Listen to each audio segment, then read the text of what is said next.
Welcome students. Today's topic is 7 C's of effective communication. Okay, let's begin with this topic. See students, whether it's writing an email, sending a report, chairing a meeting or giving a presentation, what is very much required is all these 7 C's of communication. These 7 C's of communication is a checklist that helps you to improve your professional communication skills, and at the same time it increases the chances that the message will be understood in the same manner as it is delivered by the sender. So, if you want to give engaging and effective lecture, so you have to keep in mind these 7 C's of effective communication. Students, have you ever thought that most of your working day is likely to be spent on what? Communicating. So, if you want to give engaging and effective message to others, then you have to keep in mind these 7 C's of effective communication. So, let us talk about these 7 C's one by one. So, I've shown here the picture of what 7 C's. These are the 7 C's of communication: correct, complete, concrete, concise, consideration, courteous, clear. So, we'll talk about these 7 C's. First C is what? Clear. Clear means ask yourself, what's the purpose of your communication? If it's not clear to you, then the person to whom you are communicating with won't be either.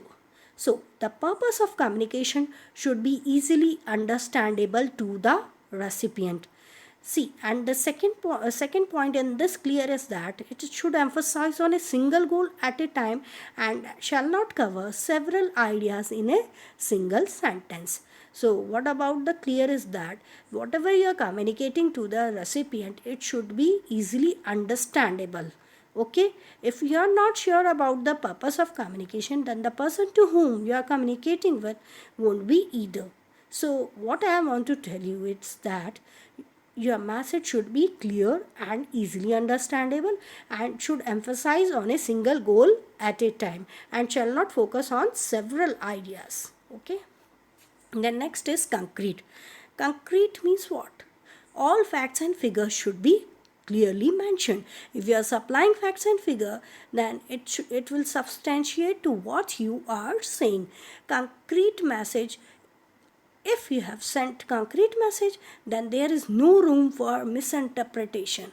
Okay, concrete means supply of facts and figure. So whatever the facts and figures are there, you are supplying it, it will substantiate to what the sender is saying. So concrete messages should be there. The next is what? Complete. The message should be complete. If the message is complete, then it gives no room for misinterpretation and it helps in better decision making by the recipient. So, complete gives answer to all the question of the recipient. Okay, if your message is complete, then naturally it gives recipient the power of decision making. The recipient can easily make decision. Okay, so and complete, for example, let me give you one example. If you are inviting somebody, then you should be specific about the time, location and purpose. So I have specified already that purpose is what? Dinner.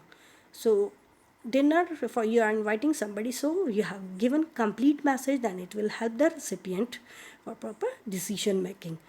Then next is concise. Concise means keep it brief, avoid unnecessary repetition.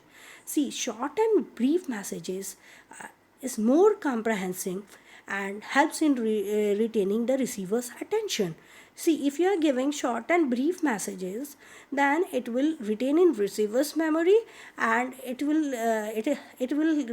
help you to gain the receiver's attention also.